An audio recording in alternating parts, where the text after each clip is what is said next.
Il y a des blessures qu'on ne parle jamais. Pas parce que ça ne fait pas mal, mais parce qu'on a appris à sourire au-dessus.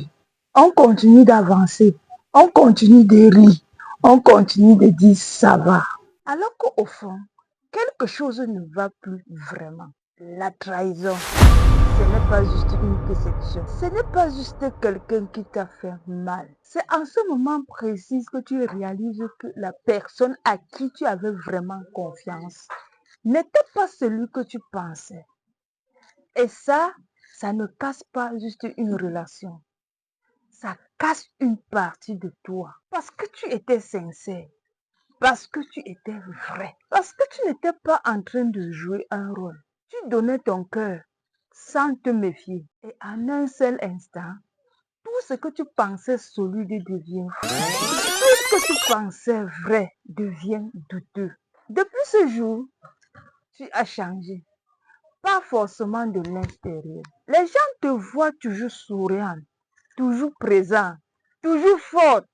Mais à l'intérieur, tu réfléchis, tu observes, tu te retiens plus qu'avant. Comme si aimer librement était devenu dangereux. Tu veux faire confiance, mais c'est comme si quelque chose en toi bloque. Tu veux être légère, mais tu te sens toujours sur la défensive.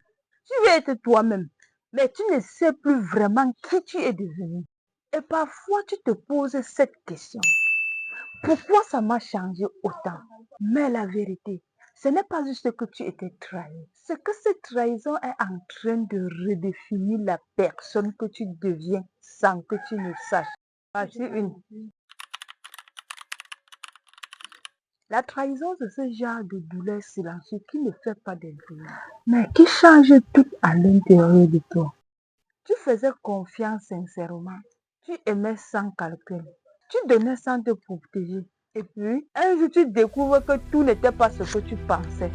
Et à partir de ça, quelque chose en toi se brise. Tu n'aimes plus comme avant. Tu ne fais plus confiance comme avant. Tu ne regardes plus les gens de la même manière. Et le pire, ce n'est pas la trahison en elle-même.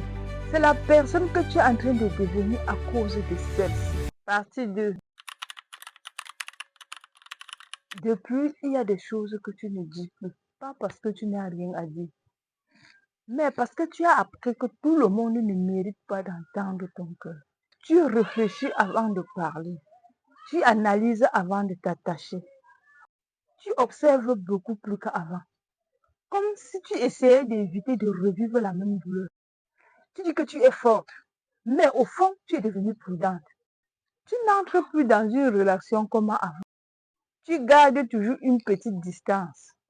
Une partie de toi reste toujours en retrait, au cas où tout s'effondre. Et même quand quelqu'un essaie d'être sincère avec toi, tu doutes.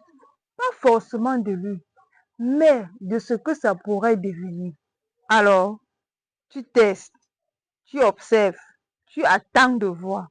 Parce que tu t'es promise de ne plus jamais être surprise comme la première. Partie 3. Mais il y a quelque chose que tu dois entendre. Le problème, ce n'est pas qu'on t'a seulement trahi. Le problème, c'est ce que cette trahison est en train de faire de toi. Petit à petit, tu es en train de devenir quelqu'un qui doute de tout.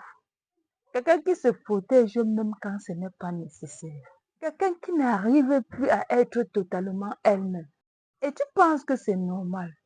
Parce que tu appelles ça être forte. Mais être forte, ce n'est pas fermer son cœur. Ce n'est pas de vivre dans la méfiance. Ce n'est pas attendre le pire, même quand tout va bien. Mais la vérité, c'est que cette personne qui t'a trahi n'est peut-être plus là aujourd'hui. Et il continue à avoir un impact dans ta vie. À chaque fois que tu empêches quelqu'un de s'approcher, à chaque fois que tu te retiens d'aimer, à chaque fois que tu doutes sans raison, blessure qui décide encore pour toi. Ce n'est pas la protection. C'est une prison que tu es en train de construire toi-même sans t'en rendre compte. Si cette vidéo t'a touché, si tu as vécu quelque chose de similaire, alors partage ton expérience dans les commentaires. Dis ce que tu as ressenti, comment tu t'es protégé et ce que tu as appris. Les histoires des autres et découvre que tu n'es pas seul dans cette douleur. Et surtout, garde cette vidéo avec toi pour te rappeler que tu peux transformer tes blessures en force.